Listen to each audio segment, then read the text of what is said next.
Hello everyone. तो आज से हम स्टार्ट करने जा रहे हैं 10th स्टैंडर्ड की सीरीज़। अब इस सीरीज़ में हम 10th स्टैंडर्ड से रिलेटेड सारे चैप्टर्स कवर करेंगे। तो आज जो चैप्टर हम स्टार्ट करने जा रहे हैं वो है हमारा इलेक्ट्रिसिटी चैप्टर, क्योंकि हमें पता है आज के दिनों में इलेक्ट्रिसिटी कितनी इंपॉर्टेंट है। तो हम सबसे पहले हमारी स्टार्टिंग इलेक्ट्रिसिटी से ही करेंगे। सो यहाँ पे हम जो चैप्टर पढ़ने वाले हैं वो क्या है, इलेक्ट्रिसिटी चैप्टर। अब इलेक्ट्रिसिटी हम देख सकते हैं कि हम काफ़ी जगह पे यूज़ करते हैं। जैसे अगर हम स्कूल कॉलेजेस की बात कर लें, मेडिकल की बात कर लें, हम अगर एंटरटेनमेंट की बात करें, हम मॉल घूमने जा रहे हैं, हम मूवी देखने जा रहे हैं, हर जगह पे हम क्या कर रहे हैं, इलेक्ट्रिसिटी का यूज़ कर रहे हैं। तो हम देखेंगे यहाँ पे कि इलेक्ट्रिसिटी एक्चुअल में होता क्या है, मतलब इलेक्ट्रिसिटी किस चीज़ का फ्लो है, इलेक्ट्रिसिटी कैसे एक जगह से दूसरी जगह पास होती है, कौन इसके अपोजिट रहता है, कौन इसके साथ फ्लो होता है, ये सारी चीज़ें जो है वो इस चैप्टर में हम पढ़ने वाले हैं। तो चलिए स्टार्ट करते हैं वीडियो। तो इलेक्ट्रिसिटी, सबसे पहले हमें पता है कि एटम जो है वो सबसे स्मॉलेस्ट वन है। जैसे हम सीखते हैं कि जो भी चीज़ें हैं, ये चौक ले लीजिए, ये बोर्ड ले लीजिए, हमारी कॉपी पेन, जो भी दुनिया में चीज़ें हैं वो किससे मिलके बनी हुई होती है, एटम से। तो हम क्विकली एटम देख लेते हैं। अगर हम एटम में सबसे पहले न्यूक्लियस शो करें तो न्यूक्लियस में क्या होता है, प्रोटॉन्स और न्यूट्रॉन्स, राइट। अब हमें पता है, हम यहाँ पे फर्स्ट पॉइंट सारी जो इम्पोर्टेंट पॉइंट्स है वो भी लिख लेंगे। तो आप कॉपी और पेन लेके बैठे साथ में, ताकि आप ये नोट डाउन कर सके। तो फर्स्ट पॉइंट हमारा, जो प्रोटॉन है वो क्या होते हैं, पॉजिटिवली चार्ज होते हैं। तो प्रोटॉन्स का हम क्या लिख लेंगे, पॉजिटिवली चार्ज्ड। तो प्रोटॉन्स हमारे क्या है, पॉजिटिवली चार्ज है। नेक्स्ट क्या है न्यूक्लियस में हमारा, एन। तो एन क्या शो कर रहा है, हमारा न्यूट्रॉन। तो यहाँ पे आ गया एन, तो ये क्या है, न्यूट्रॉन। न्यूट्रॉन क्या होता है, न्यूट्रल होता है, उस पर ना पॉजिटिव चार्ज होता है ना नेगेटिव चार्ज होता है। तो ये जो एन है ये न्यूट्रॉन है, तो ये क्या है, न्यूट्रल है। तो न्यूट्रल हम शो कर रहे हैं। अगर हम सिर्फ न्यूक्लियस की बात करें तो न्यूक्लियस में कौन सी दो चीज़ें, एक प्रोटॉन्स और एक न्यूट्रॉन्स। तो जिसमें से न्यूट्रॉन्स जो है वो तो न्यूट्रल है, तो मतलब जो प्रोटॉन्स है उसके ऊपर पॉजिटिव चार्ज है। तो हमारा जो न्यूक्लियस है वो क्या रहेगा, पॉजिटिवली चार्ज। तो यहाँ पे एक और पॉइंट हमें मिल गया, जो न्यूक्लियस है वो क्या होता है, positively charge. So nucleus is positively charge, ठीक है। तो न्यूक्लियस हमारा पॉजिटिवली चार्ज है, ये हमने सीख लिया। अब न्यूक्लियस के बाद हमें पता है न्यूक्लियस के बाहर क्या होते हैं, हमारे शेल्स, जिसे हम ऑर्बिट भी कहते हैं। तो इसे हम क्या कहते हैं, एक शेल वर्ड हमें पता होता है, सेकेंड वर्ड क्या होता है इसके लिए, ऑर्बिट। तो आप शेल बोलिए, ऑर्बिट बोलिए, आपकी इच्छा है, आप कोई भी इच्छा, अपनी इच्छा से कोई भी वर्ड रख सकते हैं। शेल और ऑर्बिट दोनों सही आंसर हो जाएंगे। अब इस शेल में क्या होता है, इलेक्ट्रॉन्स होते हैं, राइट। तो फोर्थ पॉइंट हम लिस्ट कर लेते हैं यहाँ पे, इलेक्ट्रॉन्स जो ई से डिनोट किया जाता है। और आप देख सकते हैं ई के ऊपर हमने एक छोटा सा नेगेटिव साइन दिया है। अब ये जो है ये क्या शो कर रहा है, इलेक्ट्रॉन शो कर रहा है। और हमने नेगेटिव साइन क्यों दिया है, ये बताने के लिए कि इलेक्ट्रॉन्स क्या है, नेगेटिवली चार्ज है। तो इलेक्ट्रॉन्स क्या होते हैं, नेगेटिवली चार्ज होते हैं, नेगेटिवली चार्ज्ड। मतलब यहाँ से हम और एक पॉइंट यहाँ पे बोल सकते हैं, दुनिया में सिर्फ दो टाइप के चार्जेस होते हैं, एक है पॉजिटिवली चार्ज, दूसरा है नेगेटिवली चार्ज। तो कहीं पर भी अगर आपको क्वेश्चन मिलता है how many charges are present, तो कितने हैं, दो। First is positively charge, second is negative. सिर्फ पॉजिटिव और नेगेटिव दो ही टाइप के चार्जेस हो सकते हैं। या अगर कोई टाइप्स ऑफ चार्जेस पूछ ले तो हमारा आंसर क्या होना चाहिए, टू टाइप्स ऑफ चार्जेस। हम क्वेश्चन आंसर्स में देखेंगे ये क्वेश्चन भी। तो अब यहाँ पे फिर से हम शेल और ऑर्बिट पे आ जाते हैं। आप देख सकते हैं ये मेरा फर्स्ट शेल है, ये क्या है, मेरा सेकेंड शेल है। तो अब देखिए जैसे जैसे दूर होते जाएगा, सेकेंड शेल को अगर मैं न्यूक्लियस के साथ कंपेयर करूँ तो ये दूर है। देखिए अगर मैं सेकेंड शेल तक का डिस्टेंस देखूँ और वही मैं फर्स्ट शेल का डिस्टेंस देखूँ, तो मुझे दिख रहा है कि फर्स्ट शेल जो है वो न्यूक्लियस के पास में है, और वही जो हमारा सेकेंड शेल है वो दूर हो रहा है। मान लीजिए एक और थर्ड शेल है यहाँ पे, तो न्यूक्लियस से अगर हम फिर से डिस्टेंस देखेंगे तो सेकेंड शेल से भी दूर है। मतलब जैसे जैसे शेल नंबर इंक्रीज हो रहा है, डिस्टेंस फ्रॉम द न्यूक्लियस भी क्या हो रहा है, इंक्रीज हो रहा है। अब distance from the nucleus increase होगा तो क्या होगा, इलेक्ट्रॉन्स और न्यूक्लियस के बीच में जो फोर्स है, जिस वजह से जो इलेक्ट्रॉन्स है वो न्यूक्लियस के साथ मूव हो रहा है, वो क्या होते जाएगा, वीक होते जाएगा। तो जैसे जैसे आप नेक्स्ट शेल में जाते जाओगे, इलेक्ट्रॉन्स को रिमूव करना आसान होते जाएगा। मतलब हम अदर लैंग्वेज में अगर बात करें तो ये जो इलेक्ट्रॉन्स है ये लूजली बाउंडेड होते हैं इस न्यूक्लियस के साथ compare to the first electron. मान लीजिए मैंने इलेक्ट्रॉन 1 कंसिडर कर लिया, ये इलेक्ट्रॉन 2, तो मैं क्या बोल सकती हूँ, जो इलेक्ट्रॉन 1 है वो स्ट्रांगली बाउंडेड है न्यूक्लियस के साथ, और वही जो इलेक्ट्रॉन 2 है वो वीकली बाउंडेड है। तो ये फिर से हम पॉइंट नोट डाउन कर लेंगे।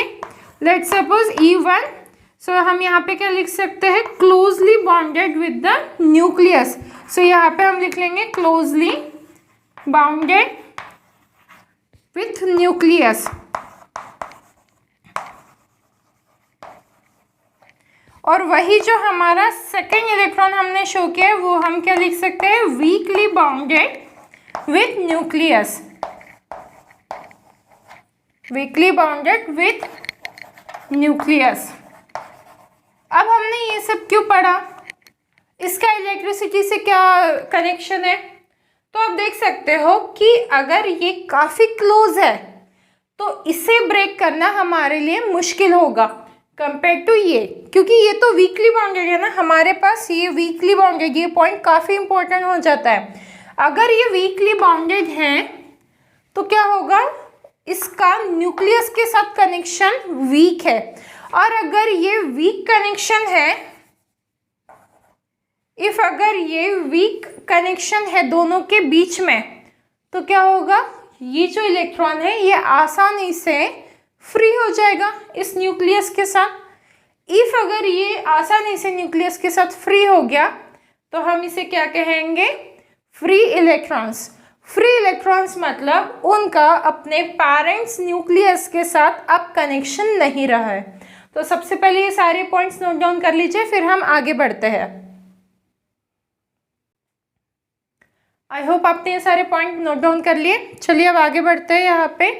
हम यहाँ पे क्या बोल सकते हैं, जो हमारा इलेक्ट्रॉन है, फ्री इलेक्ट्रॉन, उसे अगर हमें डिफाइन करना है तो हम किस तरीके से कर सकते हैं। ये एटम की डायग्राम भी रब कर देते हैं अभी। अब आते हैं हम इलेक्ट्रिसिटी चैप्टर के मेन बेस पे। अब हमारा सबसे पहला point, free electrons.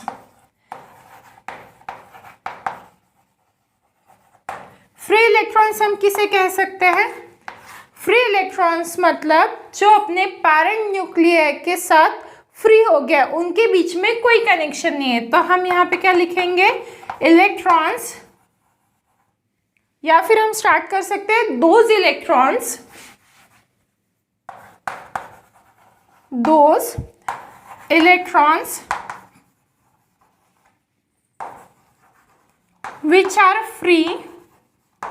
which are free from their parent nuclei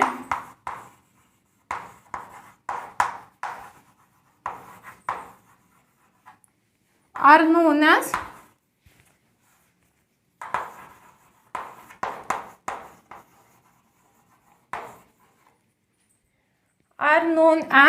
free electrons।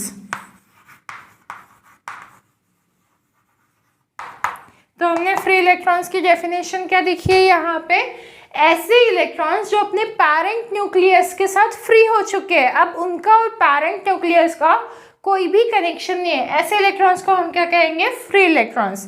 अब हम फ्री इलेक्ट्रॉन्स को क्यों डिफाइन कर रहे हैं, इसका इलेक्ट्रिसिटी के साथ क्या कनेक्शन है। तो अब देखिए, हमने हमेशा पढ़ा है चार्ज, केमिस्ट्री, यहाँ पे इलेक्ट्रिसिटी में और जो केमिस्ट्री है उसमें बेसिक हम क्या कहते हैं, इलेक्ट्रॉन्स जो मूव हो रहे हैं यहाँ से वहाँ पे। अब वो क्या कह रहे हैं हम, electrons is nothing but charge. ठीक है, इलेक्ट्रिसिटी में दो टाइप के चार्जेस होते हैं, एक है पॉजिटिव, दूसरा है नेगेटिव। तो जो नेगेटिव चार्जेस है उसे काफ़ी इंपॉर्टेंस है, क्योंकि हमारे नेगेटिव चार्जेस मतलब ही क्या है, हमारे इलेक्ट्रॉन्स है। तो इलेक्ट्रिसिटी जो है वो टोटली बेस्ड है इलेक्ट्रॉन्स पे, इसीलिए हम फ्री इलेक्ट्रॉन्स को इतना डिटेल में पढ़ रहे हैं। अब अगर हम चार्ज की बात करें तो चार्जेस को हम किस कैटेगरी में डिवाइड कर सकते हैं, यहाँ पे हम बोल सकते हैं there are two types of charges, there are two types of charges. ये पॉइंट जो हमने डिस्कस किया था वो भी हम लिख लेंगे। पहला क्या होता है, पहला type positive charge, positive charge. Second क्या होता है हमारा, नेगेटिव चार्ज। तो सेकेंड टाइप क्या है, नेगेटिव चार्ज। तो दो ही टाइप के चार्जेस है, एक है पॉजिटिव चार्ज, सेकेंड है नेगेटिव चार्ज। नोट डाउन कर लेंगे जल्दी से कि हमने चार्ज देख लिया है, हमने फ्री इलेक्ट्रॉन्स पढ़ लिया है, तो अब हम करंट की डेफिनेशन पढ़ सकते हैं। करंट, अब सबसे पहले हम सिर्फ करंट बोलते हैं, टेक्निकली देखा जाए तो ये गलत है, क्योंकि कोई भी फ्लो मतलब क्या होता है, करंट होता है। जैसे मैं बोल रही हूँ, अगर मैं हिंदी में कोई एक स्टेटमेंट बोल रही हूँ, वहाँ पे वाटर का फ्लो है, तो मैं क्या बोल सकती हूँ, करंट ऑफ वाटर। मतलब करंट मतलब फ्लो होता है सिर्फ। अगर हम इंग्लिश देखें proper meaning of the current, तो इंग्लिश के हिसाब से करंट मतलब फ्लो होता है, बट हम इलेक्ट्रिसिटी में यूजुअली क्या बोल देते हैं, करंट फ्लो हो रहा है। वैसे टेक्निकली देखा जाए तो ये गलत है, हमें क्या बोलना चाहिए, इलेक्ट्रिक करंट। जैसे वाटर करंट मतलब फ्लो ऑफ वाटर हो जाएगा, तो वैसे हमें यहाँ पे क्या बोलना चाहिए, दिस इज रॉन्ग, हमें क्या बोलना चाहिए, इलेक्ट्रिक करंट। इलेक्ट्रिक करंट मतलब अब क्या है, जो इलेक्ट्रिसिटी है उसका फ्लो, सो इलेक्ट्रिक करंट। तो इलेक्ट्रिक करंट की डेफिनेशन अब हम समझ लेते हैं। इलेक्ट्रिक करंट को कैसे डिफाइन कर सकते हैं हम, the rate of flow of charge, rate of flow of charge with respect to time, with respect to time is known as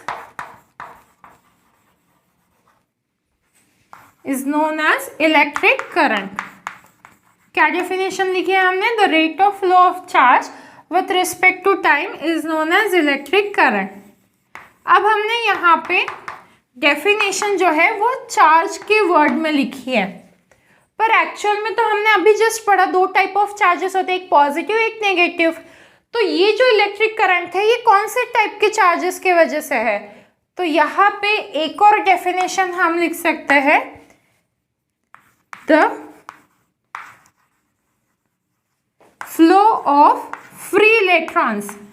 अब यहाँ पे आया फ्री इलेक्ट्रॉन वर्ड। क्यों हम फ्री इलेक्ट्रॉन्स को इतना पढ़ रहे थे, क्योंकि करंट की डेफिनेशन फ्री इलेक्ट्रॉन से बनती है।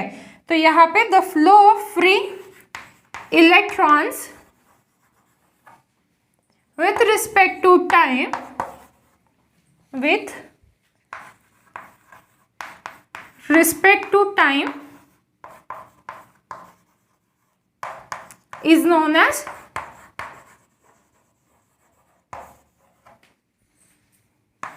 Electric current. तो यहाँ पे हमने दोनों डेफिनेशन देख ली है इलेक्ट्रिक करंट की। अब कोई भी डेफिनेशन प्रेफर कर सकते हैं, बस आपको मीनिंग पता होना चाहिए कि चार्ज जो है वो नथिंग बट हम फ्री इलेक्ट्रॉन्स देख रहे हैं। तो आप कोई भी डेफिनेशन यहाँ पे यूज़ कर सकते हैं जो आपको आसान लगे। तो यहाँ पे हमने अभी सिर्फ इलेक्ट्रिक करंट को डिफाइन किया है। तो आज हम यहीं पे वीडियो का एंड कर लेते हैं। नेक्स्ट वीडियो में हम देखेंगे करंट का फॉर्मूला और फिर जो इलेक्ट्रिक पोटेंशियल डिफरेंस होता है। यूजुअली बच्चों को कन्फ्यूजन होता है इलेक्ट्रिक पोटेंशियल और पोटेंशियल डिफरेंस के बीच में। तो ये जो डिफरेंस है क्या इलेक्ट्रिक पोटेंशियल होता है और क्या पोटेंशियल डिफरेंस होता है, ये जो है ये क्लैरिटी आपको नेक्स्ट वीडियो में मिल जाएगी। आई होप आपको ये वीडियो पसंद आया है और आपको नॉलेज मिला है इस वीडियो से। Thank you.